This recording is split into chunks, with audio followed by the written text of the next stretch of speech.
Il existe des affaires que Holmes n'a jamais revendiquées, non par modestie, mais parce qu'elles laissaient une trace trop humaine, trop douloureuse, pour entrer dans les annales. Chères auditrices, chers auditeurs, bienvenue dans les récits oubliés de Watson. Dans l'une des nouvelles du canon, Holmes feuillette son index d'anciens cas et laisse échapper une mention, celle d'un lézard Gila. Une allusion, un éclat, un récit entier laissé dans l'ombre.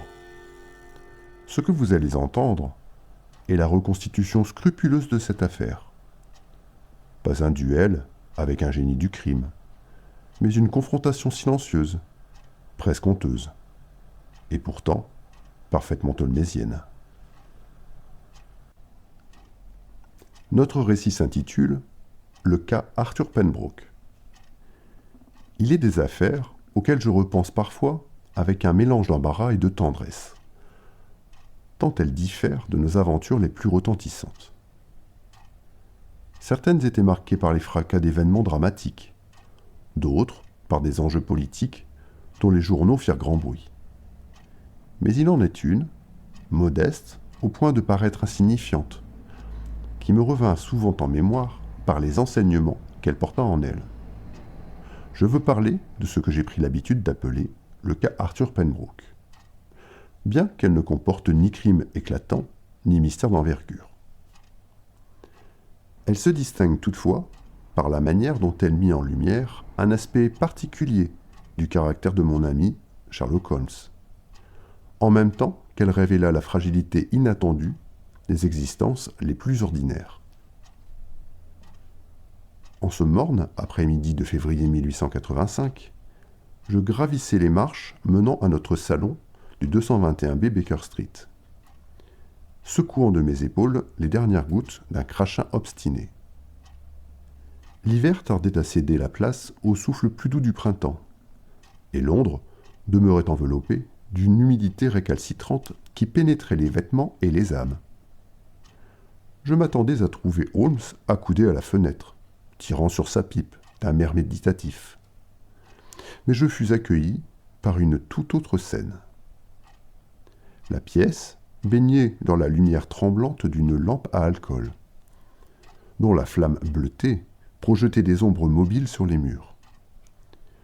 Au milieu de ces théâtres étranges, Holmes se tenait debout, le dos légèrement courbé, les yeux brillants d'une ardeur que je ne lui connaissais que lorsque quelques nouveautés scientifiques venaient enflammer son esprit. Devant lui, la table transformée en laboratoire croulait sous les fioles, tubes de verre, poudre, filtres et carnets ouverts. Il maniait une pipette avec une rapidité presque fébrile, prenant des notes d'une écriture nerveuse avant de raturer aussitôt ce qu'il venait d'inscrire. À ses pieds, comme un témoin muet de son désintérêt pour les contingences matérielles, gisait le plateau du petit déjeuner que Miss Hudson devait avoir apporté depuis longtemps, intact et refroidi. « Holmes, dis-je en refermant la porte derrière moi, si vous continuez à traiter les repas de cette manière, je finirai par croire que vous n'avez plus besoin de subsistance terrestre. » Il ne leva pas immédiatement les yeux, mais un sourire bref effleura ses lèvres. « Watson, vous tombez bien. Regardez-moi cela, je vous prie. Ce traité prétend que le sulfate d'ammonium produit un précipité orangé lorsqu'on y mêle cette solution. Et pourtant, malgré mes tentatives, rien ne survient. Rien. » Il me montra un épais volume ouvert, constellé d'annotations rageuses en marge. « Encore une controverse scientifique ?» demandai-je en déposant mon chapeau. « Une hérésie plutôt. Ce livre regorge d'affirmations audacieuses sur les toxiques domestiques, certaines parfaitement extravagantes, mais d'autres remarquablement stimulantes. J'ai découvert ce matin un chapitre entier consacré aux altérations imperceptibles du système nerveux sous l'influence de vapeurs ménagères. Imaginez, Watson, combien de personnes doivent leur mélancolie à un cirage bon marché ou à une lampe mal réglée. C'est un continent entier qu'on a laissé inexploré. Je le vis frissonner d'excitation, comme un naturaliste découvrant une espèce nouvelle. Holmes avait cette capacité singulière à s'embraser pour un sujet technique. Et lorsqu'il s'y plongeait, tout le reste disparaissait. La faim, le froid, et même les convenances sociales. Je remarquai qu'il n'avait pas touché au thé, ni au toast que Miss Hudson avait préparé avec son habituelle sollicitude. J'imagine, dis-je, que le déjeuner prévu est à nouveau une victime collatérale de votre bouillonnement intellectuel. Holmes baissa un instant les yeux vers le plateau, puis haussa les épaules. Je crains d'avoir été trop absorbé. Mais vous trouverez que mes négligences sont la rançon inévitable de découvertes passionnantes. D'ailleurs, vous tombez à point nommé. Dites-moi donc ce qui vous amène. Vous rentrez de vos visites, si je ne m'abuse. En effet, Holmes, je viens précisément d'un cas qui me laisse perplexe. Et je dois avouer que je n'ai guère l'habitude de me retrouver aussi démuni. Holmes tourna vers moi un regard vif. Voilà un mot qui pique ma curiosité. À quel genre de passion avons-nous affaire? Je pris place dans mon fauteuil, faisant sécher mes gants près du feu. Un homme de 36 ans, Arthur Penbrook, inspecteur aux douanes du East India Docks. Un sujet robuste en temps ordinaire, mais que j'ai trouvé ces dernières semaines dans un état de faiblesse persistante. Il se plaint d'un épuisement soudain en fin de journée, d'une lassitude qu'aucun repos ne dissipe. Et malgré mes soins, son état demeure stationnaire. Ni amélioration, ni aggravation notable. Une stagnation qui défie les schémas habituels. Holmes, qui s'était rassis, se redressa légèrement. 2 mois, dites-vous?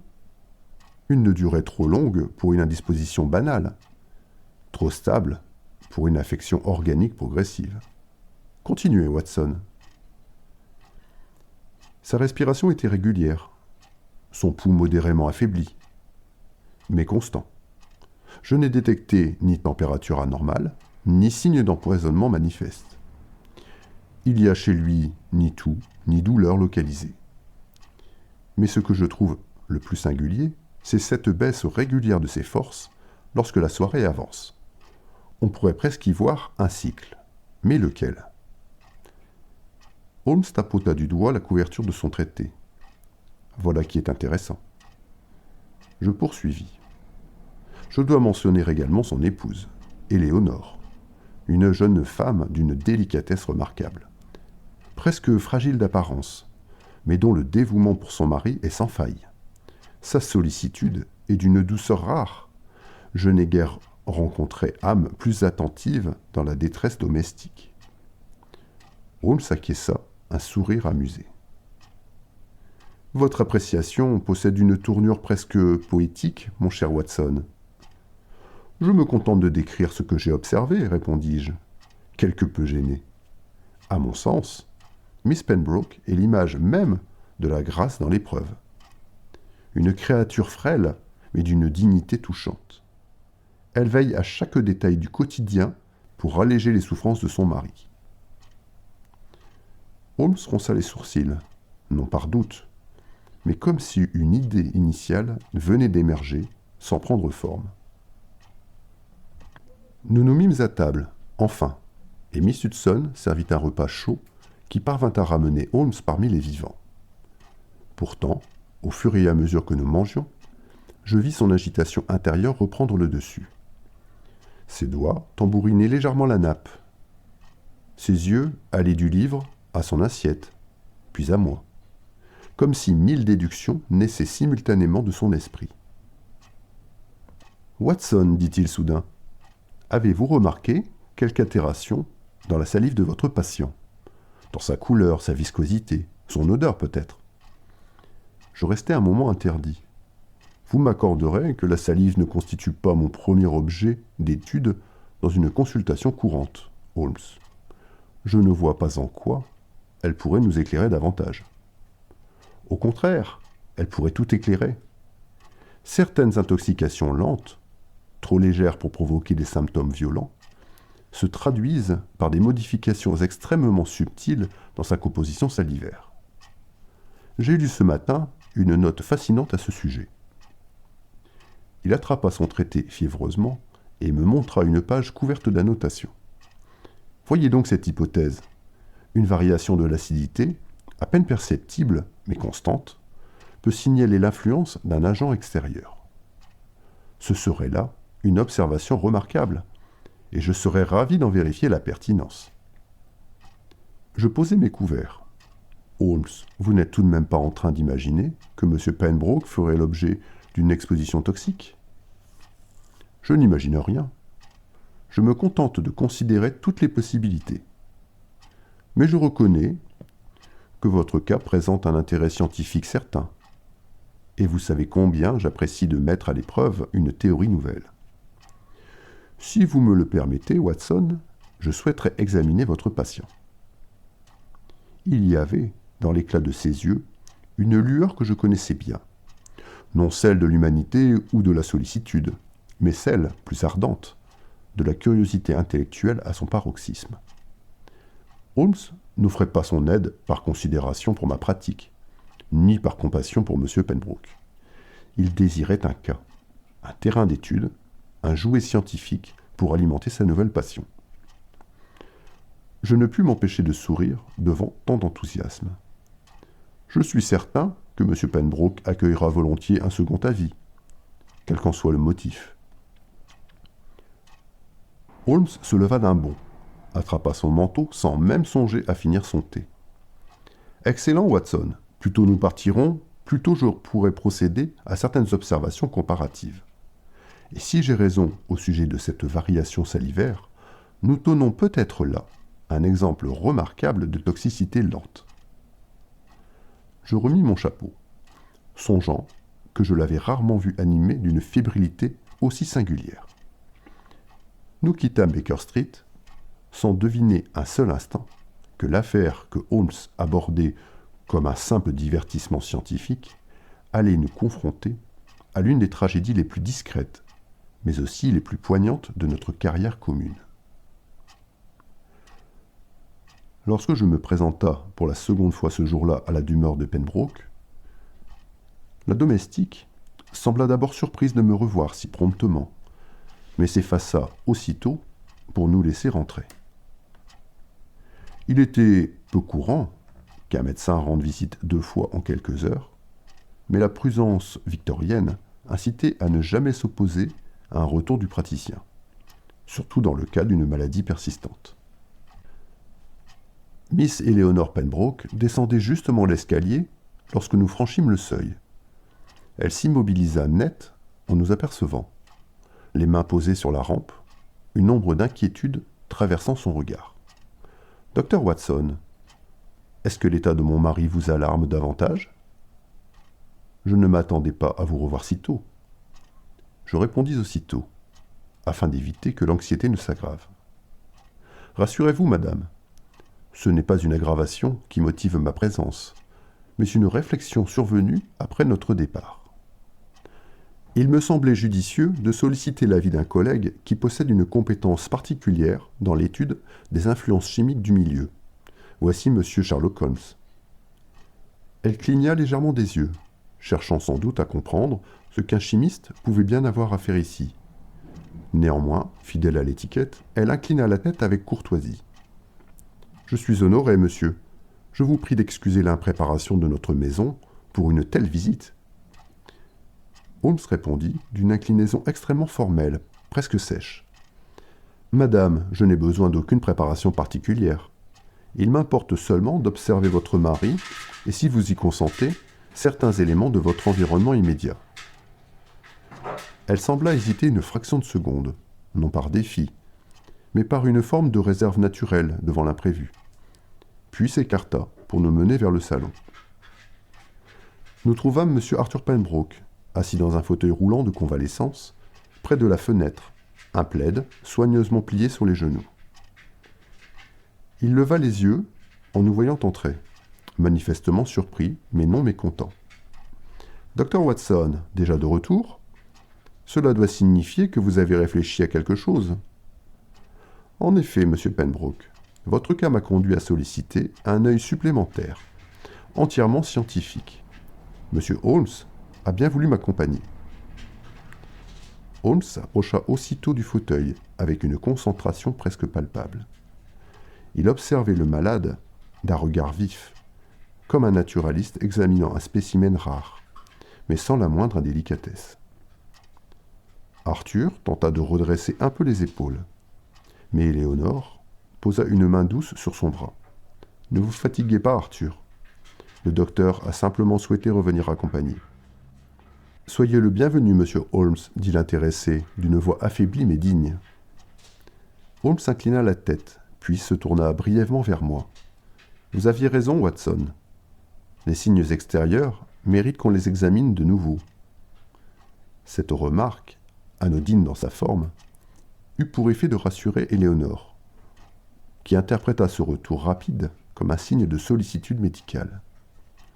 Elle ne pouvait imaginer que Holmes n'était là que par curiosité scientifique, chauffée à blanc. « Si vous souhaitez observer quoi que ce soit, monsieur Holmes, je vous y aiderai de mon mieux, dit-elle. Holmes répondit avec une politesse telle qu'elle semblait copiée d'un manuel. « Vous êtes trop aimable, madame. Je n'aurai besoin de votre assistance que pour quelques indications simples. » Son regard, lui, était déjà en train de cartographier la pièce. Holmes s'approcha du fauteuil, avec cette concentration silencieuse que je lui connaissais bien. Il inclina légèrement la tête, observa M. Pembroke sous plusieurs angles, puis se mit à tourner autour de lui comme un astronome examinant une orbite encore mal définie. La lumière grise, filtrant par la fenêtre, mettait en relief la pâleur uniforme du malade, tandis que sa respiration, calme et régulière, témoignait d'une faiblesse persistante, mais nullement alarmante en apparence. Arthur Pembroke se prêta à l'examen avec une dignité touchante. Ses mains, posées sur le plaid, demeuraient immobiles, et son regard, malgré la fatigue évidente, gardait une franchise qui me frappa davantage encore, en comparaison, avec l'expression absorbée de Holmes. « Depuis combien de temps ressentez-vous cet affaiblissement à la tombée du jour ?» demanda mon ami d'un ton brusque et non impoli. « Environ 7 semaines, monsieur. Cela commence vers la fin de l'après-midi et s'accentue jusqu'au soir. Je me sens vidé, si je puis dire. Et je dors plutôt bien. » Holmes acquiesça sans un mot, observant la gorge du malade, puis ses yeux. « Le goût des aliments vous paraît-il changer? Une saveur métallique peut-être, ou une sécheresse inhabituelle au réveil? » Parfois oui, une sorte de lourdeur au fond de la bouche, mais rien de plus. Éléonore, jusque-là silencieuse, s'avança d'un pas. Il se plaint aussi d'une fatigue au réveil, monsieur Holmes. Il me semble plus pâle qu'autrefois, mais jamais fiévreux. Holmes répondit d'un bref signe de tête, sans la regarder vraiment. Il prit un petit instrument dans sa poche, demanda à Arthur d'ouvrir la bouche, abaissa doucement la langue et examina les gencives, la langue et l'intérieur des joues. Rien ne parut le satisfaire, ni l'alarmer. « Une constance remarquable, » murmura-t-il enfin. Puis, se tournant vers moi, « Vous voyez, Watson, point de progression, point de rémission, une stagnation parfaite. C'est singulier. » Le même mot, je le remarquai, fit pâlir Éléonore davantage. Holmes, quant à lui, semblait y trouver un exotisme intellectuel. Il se redressa brusquement. « Madame, je souhaiterais maintenant examiner votre cuisine, vos réserves d'eau et quelques ustensiles. Certaines altérations imperceptibles proviennent de sources auxquelles on ne songe guère. » Éléonore acquiesça aussitôt, sans comprendre, mais trop soucieuse d'aider pour poser des questions. Arthur referma doucement les mains sur son plaid, comme pour retenir un peu de sa force. Et Holmes, déjà lancé, se dirigea vers la porte sans s'attendre que quelqu'un l'y invite. Miss Pembroke nous conduisit jusqu'à la cuisine, située à l'arrière de la maison. Un espace impeccablement tenu, où l'odeur du charbon se mêlait à celle des herbes séchées. La cuisinière, une femme robuste, à l'air réservé, interrompit aussitôt la préparation d'un ragoût et s'effaça respectueusement pour nous laisser la place. Holmes, qui n'accordait que peu d'attention aux convenances, lorsqu'il poursuivait une idée, ne perdit pas un instant. Il se pencha d'abord sur l'évier, effleurant du doigt la surface d'une carafe d'eau filtrée. Il huma légèrement le liquide, en déposa une goutte sur sa main, puis observa la façon dont elle s'y répandait. Son front se plissa un bref instant, avant de se détendre. « Depuis quand utilisez-vous cette carafe, madame ?» demanda-t-il sans lever les yeux. « Depuis 3 ans, monsieur Holmes, répondit Éléonore. Elle nous a toujours donné satisfaction. Je n'en doute pas, murmura-t-il. Il passa ensuite aux ustensiles. Je le vis prendre une cuillère d'argent, l'examiner d'un geste précis, puis sortir de sa poche une petite loupe montée sur un manche d'os poli. L'instrument, que je n'avais pas vu depuis quelque temps, brillait faiblement sous la lumière grise de la cuisine. Holmes inspecta le rebord intérieur du métal, s'attardant sur un dépôt si infime qu'il échappait à l'œil nu. Après quelques secondes, il referma la loupe avec un claquement sec, comme pour signifier qu'il n'avait rien trouvé. Éléonore retint une respiration, croyant sans doute que l'objet révélait quelque manquement de son intérieur. Holmes, sans un regard pour elle, reposa la cuillère exactement à sa place. Il passait ensuite à la théière, aux casseroles, aux verres, aux épices, examinant chaque élément avec une minutie presque dérangeante. Il touchait, humait, parfois effleurait du bout des lèvres une goutte d'un liquide pour en estimer la composition. À plusieurs reprises, il fronça les sourcils d'un air attentif, mais jamais alarmé.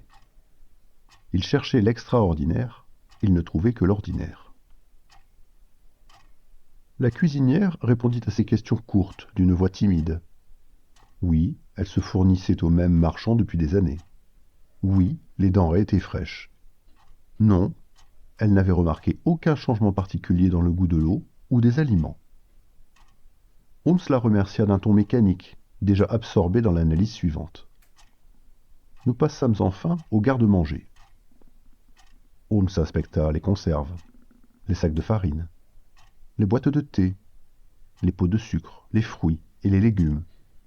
Je remarquai la manière dont il effleurait les surfaces, comme s'il cherchait une texture.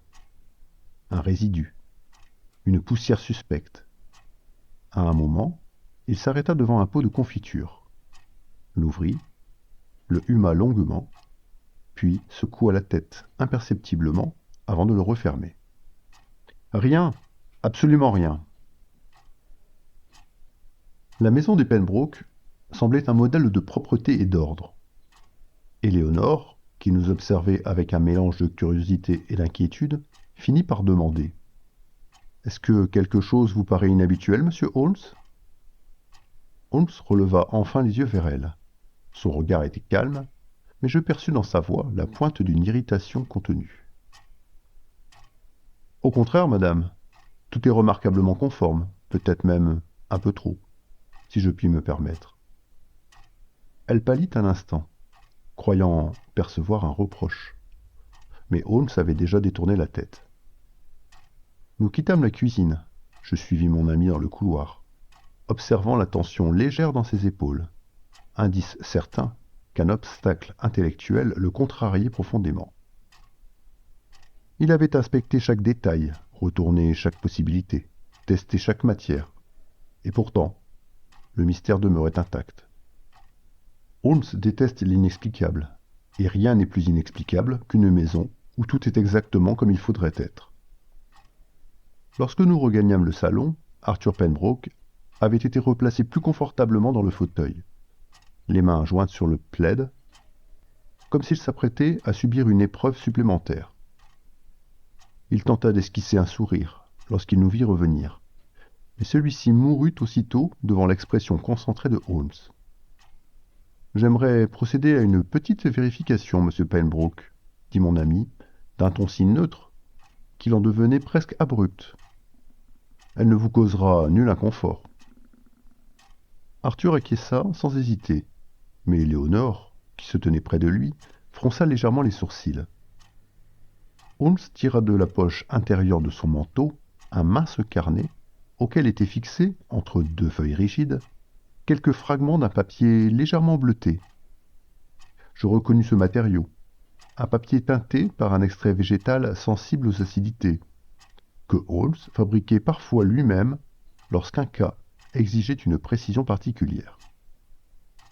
Une simple observation chimique, précisa-t-il en voyant la lueur d'inquiétude dans les yeux d'Éléonore. Il déposa au creux de sa main un petit récipient, demanda à Arthur d'humecter doucement l'extrémité d'un linge propre, puis en recueillit une goutte qu'il appliqua sur le fragment de papier. Holmes se pencha aussitôt sur la nuance qui s'y formait. Il ne respira pas. Ses yeux se fixèrent sur la couleur qui évoluait imperceptiblement. Je reconnaissais cette posture. Lorsque Holmes s'immobilisait ainsi, c'était que son esprit venait de repérer quelque chose qu'il attendait depuis le début de cette visite. Le papier vira très légèrement vers une teinte rougeâtre, une déviation si ténue qu'un œil non averti n'aurait su dire si elle provenait réellement du liquide ou simplement d'un caprice de la lumière grise. « Intéressant, murmura-t-il enfin. Et ce seul mot porta en lui plus de tension qu'une tirade entière. « Qu'est-ce que cela signifie » demanda Arthur avec douceur. Holmes ne répondit pas immédiatement. Il rapprocha le fragment de ses yeux, le retourna, le compara à un second morceau qu'il avait conservé vierge. Puis il fit ce léger mouvement de la lèvre qui m'indiquait qu'un rouage venait de se mettre en marche dans son esprit. « Il existe ici une déviation, monsieur Pembroke, très faible, presque négligeable, mais constante, à en juger par la qualité même de la nuance. »« Une déviation vers quoi » demanda Éléonore d'une voix basse. « Vers une légère acidité, madame. Rien d'alarmant en soi, mais une variation qui ne correspond pas entièrement à l'état général que j'ai observé chez votre mari. » Éléonore porta mécaniquement la main à sa gorge, comme si ce mot l'avait touché personnellement. Arthur, lui, demeurait parfaitement calme. « Est-ce le signe d'une maladie particulière ?»« Il serait prématuré de l'affirmer, » répondit Holmes sans quitter le papier des yeux. « Certaines altérations proviennent de facteurs si discrets qu'on ne les soupçonne guère. Mais j'aimerais comprendre ce qui peut produire une constance aussi régulière dans votre état.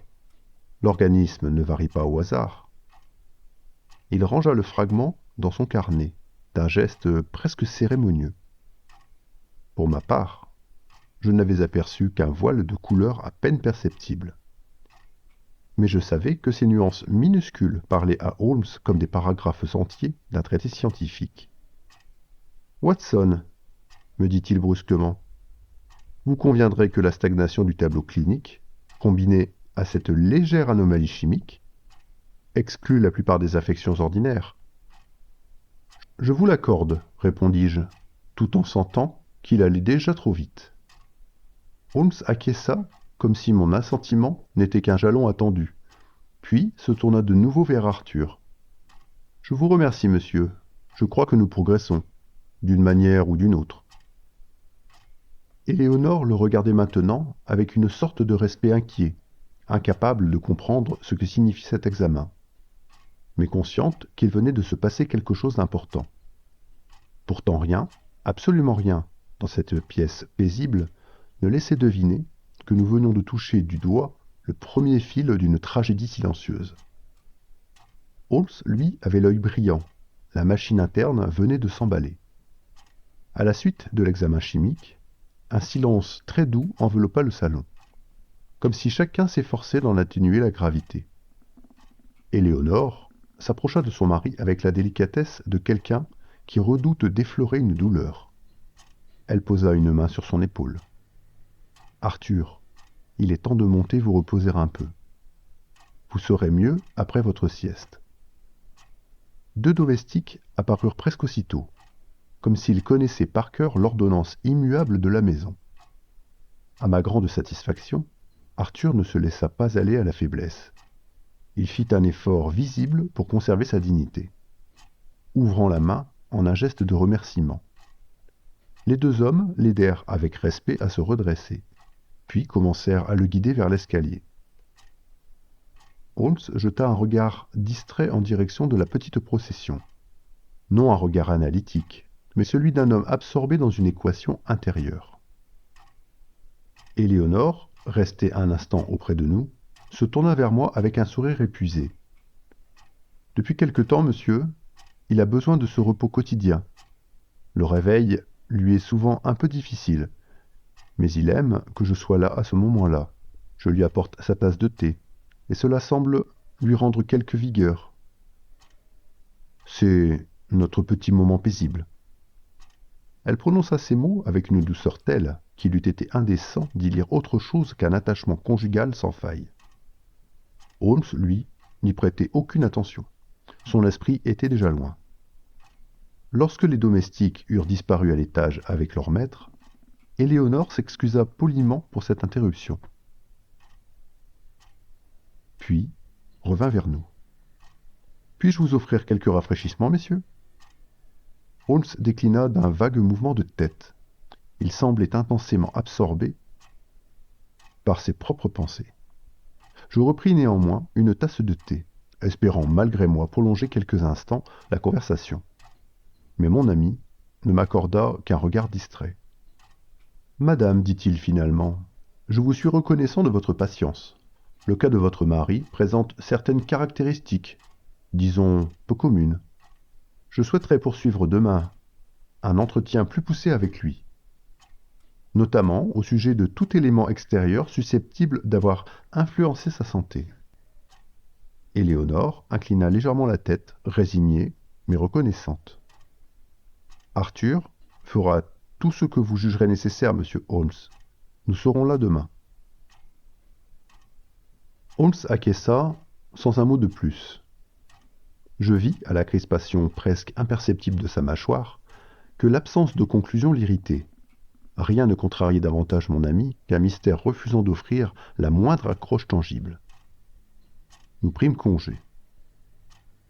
Dans la rue, tandis que je refermais mon manteau contre l'air humide de cette fin d'après-midi, Holmes marcha quelques pas sans parler. Ses yeux étaient fixés vers le vide, son visage fermé dans cette expression que je lui connaissais trop bien, celle d'un homme pour qui un problème insuffisamment résolu devient un aiguillon, un tourment presque physique. « Vous voyez, Watson, dit-il enfin, nous avons beaucoup observé et appris très peu. Il me faudra réfléchir ce soir à ce que nous venons de recueillir. Cet état stationnaire n'est pas naturel. Je n'admets pas l'idée qu'un phénomène, quel qu'il soit, puisse persister sans logique. » Je souris malgré moi. « Et vous pensez trouver cette logique avant demain ?» Holmes ne répondit pas. Il ne souriait pas non plus. Il avait déjà replongé dans son monde intérieur, là où chaque détail se recompose selon des lois que seul lui semblait connaître. Nous marchâmes ainsi jusqu'à Baker Street, moi méditant la tristesse discrète des Pembroke, lui déjà hanté par une question dont il croyait sentir la réponse, lui échapper à quelques microns seulement de la conscience. Le piège se refermait, silencieux. Aucun de nous ne l'avait vu. La brume du soir enveloppait Baker Street lorsque nous regagnâmes le 221B. Holmes ôta son manteau d'un geste brusque, comme s'il se défaisait d'une idée importune plutôt que d'un vêtement. Puis se dirigea aussitôt vers la table où il avait laissé ses notes. Il les étala devant lui avec cette agitation contenue qui trahissait chez lui une irritation plus forte que de coutume. « L'affaire se refuse encore à la cohérence, Watson, » lança-t-il sans préambule. « Rien ne relie proprement ces éléments, rien. » Je pris place dans mon fauteuil, sachant qu'il valait mieux laisser mon ami dérouler son raisonnement plutôt que tenter d'intervenir. Holmes, les mains posées à plat de part et d'autre des feuillets, entreprit de réciter les faits comme pour s'assurer qu'ils n'avaient pas changé par magie depuis notre retour. Un homme, autrefois robuste, soudain frappé d'une faiblesse persistante, 2 mois de stagnation, un foyer d'une propreté irréprochable, une épouse dévouée, aucune irrégularité dans l'alimentation, ni dans l'eau, dans les habitudes domestiques. Une anomalie chimique trop fine pour être une maladie ordinaire. Voilà où nous en sommes. Il fit quelques pas vers le feu, puis revint vers la table. Passons les suspects en revue. Sa voix était devenue plus rigide, plus mécanique. Première catégorie. Cause interne. Pathologie chronique? Pas improbable, aucun signe. Votre examen le confirme. Deuxième catégorie. Facteur professionnel. Nous explorerons cela demain avec M. Pembroke. Troisième catégorie. Domestique. Aucun mobile. Aucun accès particulier. Aucun comportement suspect. Reste. Il marqua une pause. Ce qui, chez lui, était déjà un aveu d'hésitation. L'épouse. Je me redressai, surpris. Holmes, enfin, vous n'y pensez pas. Cette jeune femme est la bonté incarnée. Elle est attentive, fragile, profondément affectée. L'accuser ainsi serait grotesque. Je n'accuse pas, Watson, je classe, répondit-il sèchement. Toute enquête commence par l'examen des possibilités, pas des convenances. Mais enfin, tout dans son attitude réfute cette idée. Avec une lenteur presque théâtrale, Holmes s'assit, croisa les mains et me fixa. Reprenons froidement. Miss Pembroke possède l'accès. Elle est présente à toutes les heures, à tous les moments où les symptômes s'accentuent. Elle est le seul personnage constant de cette maison. Je restai sans voix un instant, tant l'idée me paraissait infâme. Holmes poursuivit. Cependant, il leva un doigt. Toute cette hypothèse s'effondre dès qu'on y applique la moindre logique. La logique?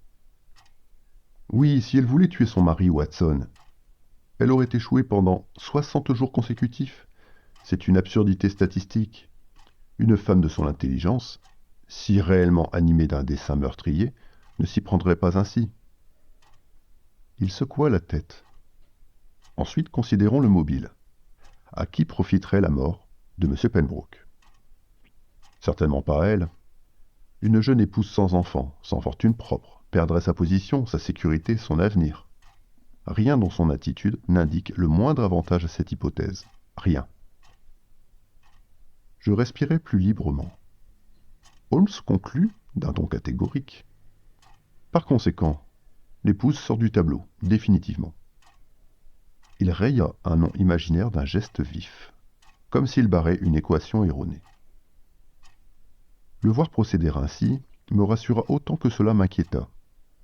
Holmes posait parfois les bonnes questions, mais les balayait avec la même facilité lorsqu'elles contrariaient sa ligne de pensée. Demain, Watson, nous nous concentrerons sur les facteurs extérieurs. Quelqu'un, quelque part, avait un intérêt à affaiblir M. Pembroke. La clé est là, je le sens. Je hochai la tête, même si je doutais que la piste professionnelle fût plus prometteuse que les précédentes. Holmes se pencha alors sur ses notes, la tête dans les mains, comme un homme prêt à passer la nuit à forcer une serrure récalcitrante. Il existe un angle que je n'ai pas encore découvert, murmura-t-il. Une articulation minuscule. Ce soir-là, tandis que je prenais congé de lui, je sentis que l'affaire Pembroke avait planté une aiguille dans l'esprit de mon ami. Une de ces aiguilles qui empêchent le sommeil et dont, une fois insérée, seule une vérité éclatante peut mettre un terme. Nous nous présentâmes chez les Pembroke dès le milieu de l'après-midi. Le temps avait tourné à la pluie fine, et l'air saturé d'humidité enveloppait la maison d'une sorte de voile gris que je trouvais, malgré moi, en harmonie avec l'atmosphère d'inquiétude qui y régnait depuis notre première visite. Arthur Pembroke nous reçut dans le salon du rez-de-chaussée. Il semblait un peu plus vaillant que la veille, mais cette impression se dissipait dès que l'on s'attardait sur son teint affadi et la lenteur avec laquelle il se déplaçait. Il voulut néanmoins se lever pour accueillir Holmes, qui l'en dissuada d'un geste rapide et presque inattentif. « Je préférerais que vous conserviez vos forces, monsieur Pembroke. Nos questions ne vous demanderont aucun effort physique. » Nous prîmes place dans un silence que seul ponctuait l'horloge du salon. Éléonore, après s'être enquise du confort de chacun, s'installa dans un fauteuil près de son mari, les mains jointes sur ses genoux, avec une discipline qui relevait davantage d'une inquiétude profonde que d'une simple posture de courtoisie. Holmes entama alors son interrogatoire méthodique. Il interrogea Arthur sur sa profession, ses responsabilités, ses déplacements récents, les différends éventuels avec ses collègues, les dossiers sensibles traités aux douanes, ses contacts à l'extérieur, ses passages au club, ses habitudes de fréquentation, et jusqu'à la provenance de certains documents qu'il avait manipulés peu avant le début de sa maladie. Arthur répondait avec une franchise impeccable, mais chacune de ses réponses venait se heurter au mur invisible que Holmes lui-même avait dressé la veille. Pas le moindre ennemi déclaré, pas la plus petite querelle, pas un incident digne de fixer une hypothèse sérieuse. Après une vingtaine de minutes, Éléonore remarqua que son mari commençait à pâlir sensiblement. « Je vous prie de m'excuser, messieurs, dit-elle en se levant. Arthur doit se reposer à présent. Il fatigue toujours plus à cette heure. » Deux domestiques, prévenus par une simple sonnette, apparurent presque aussitôt et aidèrent Arthur à se lever. Il garda néanmoins sa dignité, posant la main sur l'un d'eux comme sur une simple précaution, et non par nécessité absolue. Quelques instants plus tard, il quittait la pièce pour le reconduire dans sa chambre à l'étage, selon le rituel que nous avions déjà observé la veille. Éléonore se tourna vers nous. « Puis-je vous proposer une tasse de thé en attendant son réveil? Il dort rarement plus d'une heure. » Holmes accepta d'un geste distrait, ce qui était rare chez lui. Nous suivîmes Éléonore dans le petit boudoir attenant au salon, un lieu décoré avec un goût certain, sans ostentation. La pluie tambourinait faiblement contre la vitre, donnant au moment une intimité presque mélancolique. Éléonore servit elle-même le thé, avec des gestes précis et mesurés qui trahissaient davantage l'habitude que la volonté de paraître. Elle parla de son mari, de sa fatigue persistante, de ses inquiétudes pour l'avenir. Sa voix ne tremblait pas, mais l'on sentait qu'elle se maintenait dans un fragile équilibre émotionnel. Holmes l'écoutait poliment, mais je voyais à son regard qu'il n'entendait que vaguement ses paroles. Son esprit travaillait en arrière-plan, rassemblant et écartant les pièces du puzzle avec une obstination silencieuse. À 16h30, Éléonore se leva. « Veuillez m'excuser, messieurs. Arthur se réveille parfois un peu désorienté. Je préfère être présente. » Elle quitta le boudoir avec une lenteur presque cérémonieuse. Holmes et moi restâmes seuls. Mon ami demeura un instant immobile, les yeux fixés vers la fenêtre où la pluie dessinait des sillons continus. Puis se redressa brusquement. « Watson, dit-il, nous avons peut-être envisagé des hypothèses trop étroites. Pendant que Miss Pembroke réveillera son mari, examinons l'éventualité d'un incident ponctuel survenu il y a 2 mois. Nous devons reprendre l'hypothèse extérieure sous un autre angle. » Ce fut dans le calme feutré de la pièce, tandis que la maison entière semblait retomber dans la torpeur caractéristique de l'après-midi, que débuta la discussion qui devait nous occuper près de 20 minutes, et nous mener, croyons-nous alors, plus près de la solution. Nous ignorions que la vérité, elle, continuait de passer chaque jour sous nos yeux avec une régularité docile d'un rituel domestique. La maison semblait retenir son souffle, tandis que Holmes, debout près de la fenêtre, reprenait mentalement l'affaire. La pluie, monotone, formait un fond sonore presque médical. « Watson, si nous abandonnons l'idée d'un agent quotidien, Il nous reste celui d'un incident unique, dit-il en se retournant. Une exposition isolée il y a 2 mois, dont les effets se seraient stabilisés depuis. Ce n'est pas impossible, répondis-je. Mais cela n'explique pas les fluctuations du soir. Holmes hocha la tête avec impatience. Justement, l'hypothèse est séduisante, mais elle se heurte à ce point précis. Une exposition ponctuelle crée un état durable, non une oscillation régulière. Pourtant, reprenons. M. Pembroke a mentionné un malaise après un dîner. Un aliment altéré, un vin corrompu. Ce serait cohérent avec sa faiblesse actuelle. Je rappelai que personne d'autre n'était tombé malade. Les doses varient, Watson. Une seule goutte peut suffire. Ne vous laissez pas impressionner par la symétrie apparente des repas. Holmes prit son carnet, le feuilleta, puis le referma sèchement. Cela dit, la piste reste mince, trop mince. Et plus j'y pense, plus quelque chose me gêne. Il fit quelques pas, main derrière le dos. Pourtant, diable, cette aggravation en soirée. Pas une maladie, pas un toxique professionnel, pas un agent domestique ne présente une telle précision. Je tentai d'évoquer la fatigue naturelle, mais il m'interrompit. Non, la nature n'est jamais aussi ponctuelle. Ici, nous avons une mécanique réglée, un phénomène répétitif, et pourtant aucune source extérieure ne revient chaque jour à la même heure. Il soupira, visiblement contrarié par sa propre impasse. L'incident ponctuel ne mène nulle part, pas en l'état. Il rangea brusquement ses notes. Allons dans le hall, Watson. Miss Pembroke ne tardera pas à revenir avec son mari. Nous ferons le point avant de prendre congé. Nous quittâmes le boudoir. Holmes marchait vite, l'esprit toujours en marche, comme un homme dont les mains tâtonnent un verrou, dont il sait qu'il cédera, mais pas encore.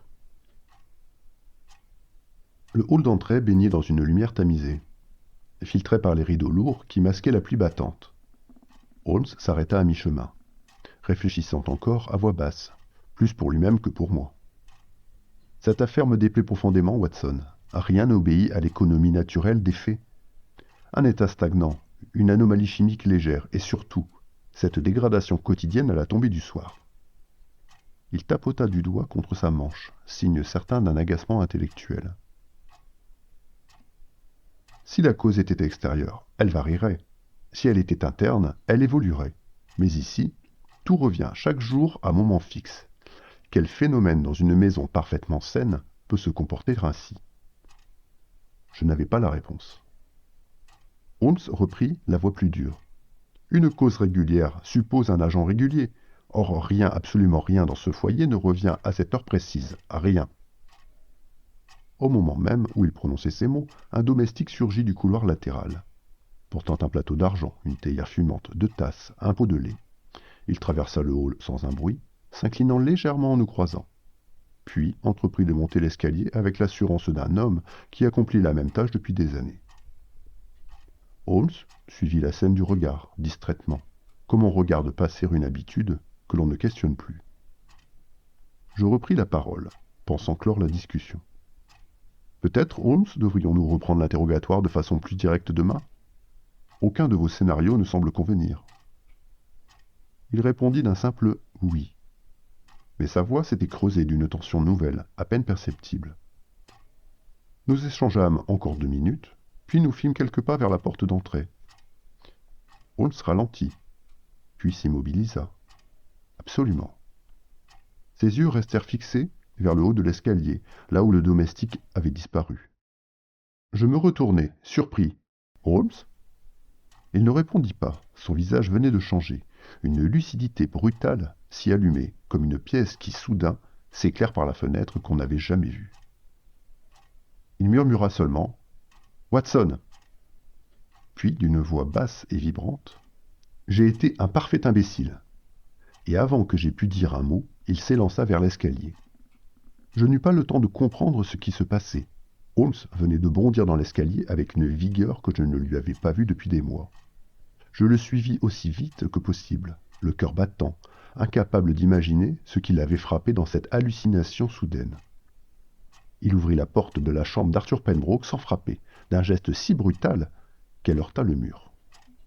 Éléonore, assise au bord du lit, se retourna d'un sursaut. Dans sa main, une tasse encore fumante. Arthur, pâle et engourdi, tenta de rassembler ses esprits. Holmes leva la main, comme pour repousser une menace invisible. « Ne buvez pas ce thé, monsieur Pembroke. » J'entrai derrière lui, stupéfait. Arthur se redressa, indigné. « Monsieur Holmes, avez-vous perdu l'esprit, ma femme ?» Holmes ne lui laissa pas le temps de poursuivre. « Madame est la seule personne à servir cette tasse chaque soir, à la même heure. Elle est le seul élément constant dans un tableau où tout le reste varie. » Éléonore porta une main à sa poitrine, comme frappée d'un coup. Arthur, lui, sentit son indignation croître.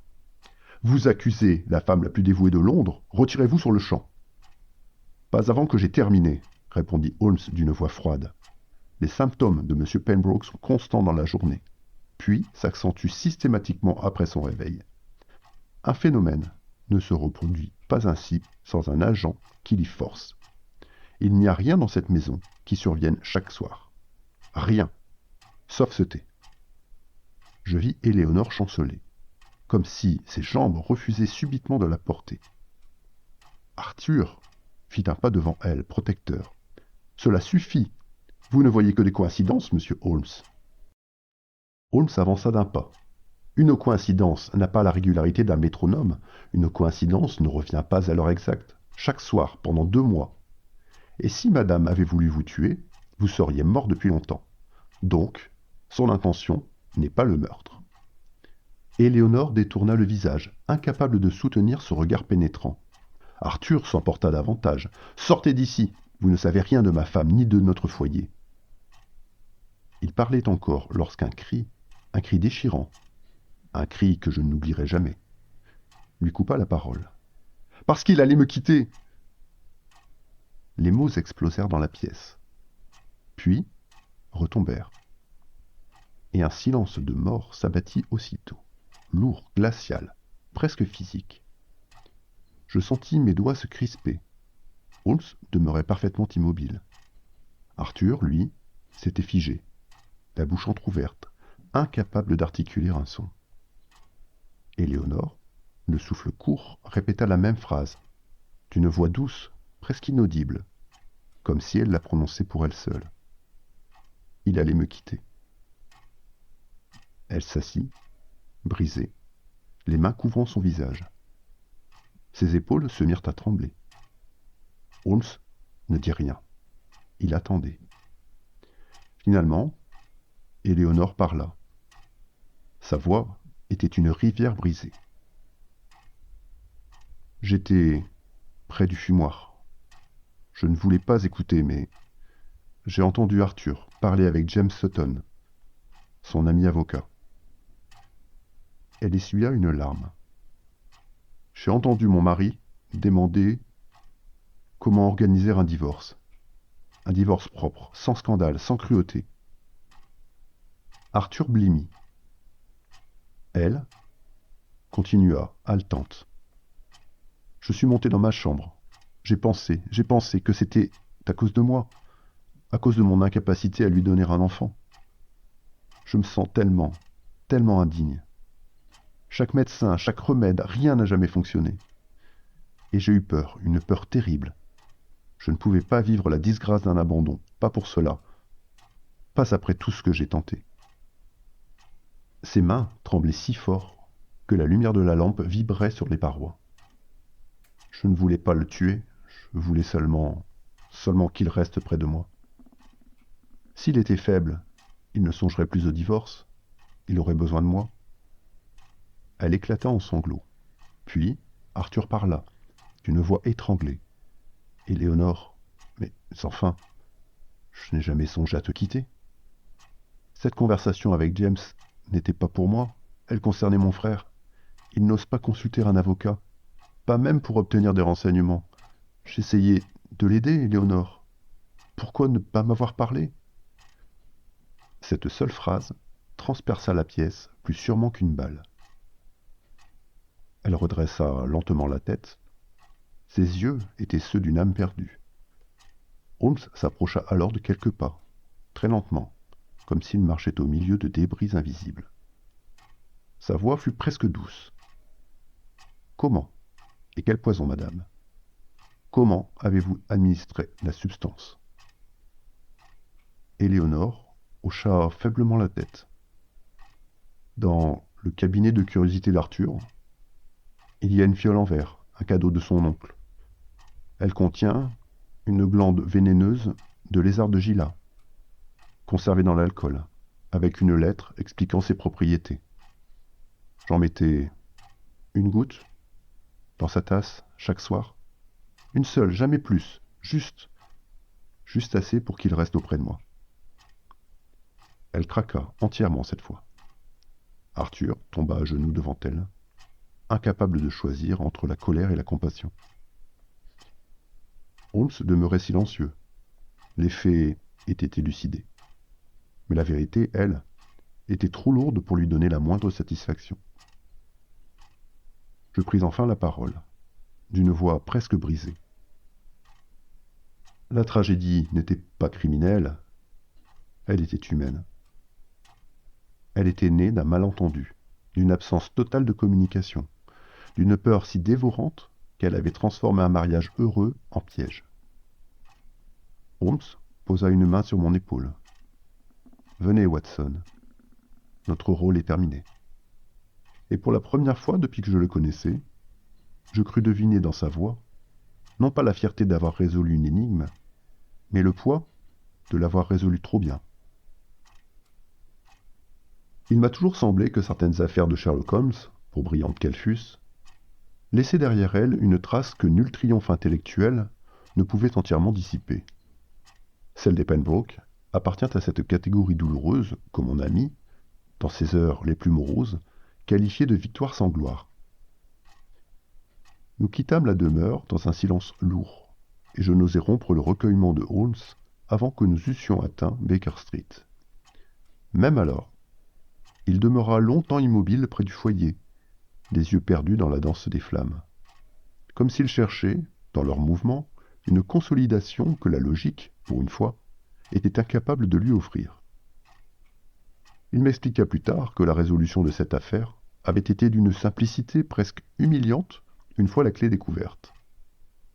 Pourtant, j'ai compris que ce n'était pas la difficulté du problème qui l'avait touché, mais ce qu'il révélait, la douleur silencieuse d'une femme terrifiée par la perspective du déshonneur, l'orgueil d'un mari certain d'être compris, et l'abîme d'incompréhension qui s'était creusé entre eux, la même où l'intimité aurait dû les protéger. Je sus aussi que l'affaire ne connaîtrait jamais de retentissement public. Elle ne figurerait ni dans les journaux, ni dans les annales judiciaires. Holmes, malgré son détachement coutumier, recommanda à M. Pembroke la plus grande discrétion. Et je crois que l'époux suivit ce conseil autant par pudeur que par amour. Quant à Éléonore, je ne revis jamais son visage fragile, mais je pense souvent à elle, non comme à une criminelle, mais comme à l'une de ces âmes que l'époque, ses rigueurs et ses attentes muettes enferment dans une solitude plus cruelle que la faute qu'elles commettent. Holmes ne tira aucune vanité de cette affaire. Il ne nota rien dans ses dossiers, et lorsque je lui demandai, plusieurs semaines plus tard, s'il considérait que l'affaire Pembroke était résolue, il répondit simplement « Résolue, peut-être, mais réussie, non, Watson. Je préfère 1000 fois démasquer un malfaiteur que dévoiler la misère d'un cœur qui croyait bien faire. » Il détourna ensuite le regard, comme s'il avait trop dit. Pour ma part, j'appris ce jour-là une vérité que la médecine m'avait enseignée, sans que je la saisisse pleinement. Les corps se réparent, mais les malentendus, eux, restent parfois incurables. Et je compris aussi que certaines énigmes, même lorsqu'elles cèdent devant la raison la plus affûtée, laissent dans l'air un parfum amer que ni le temps, ni l'habitude ne parviennent tout à fait à dissiper. Si ce récit vous a accompagné jusqu'à son terme, c'est qu'il a trouvé en vous un auditeur attentif. Les récits oubliés de Watson existent grâce à celles et ceux qui choisissent de les soutenir. Parfois par un geste très simple, l'équivalent d'1 € sur Ko-fi, rapide, comme on poserait une pièce pour maintenir une lumière allumée. Pour d'autres, cet univers prend une forme plus tangible. Les enquêtes originales d'Arthur Conan Doyle, disponibles en volumes imprimés sur Amazon. Il s'agit des textes enrichis d'images immersives d'un réalisme troublant, offrant une expérience de lecture nouvelle, à mi-chemin entre le livre, l'archive et le musée. Quelle que soit la manière, votre présence suffit déjà à faire vivre ces carnets. Merci à vous.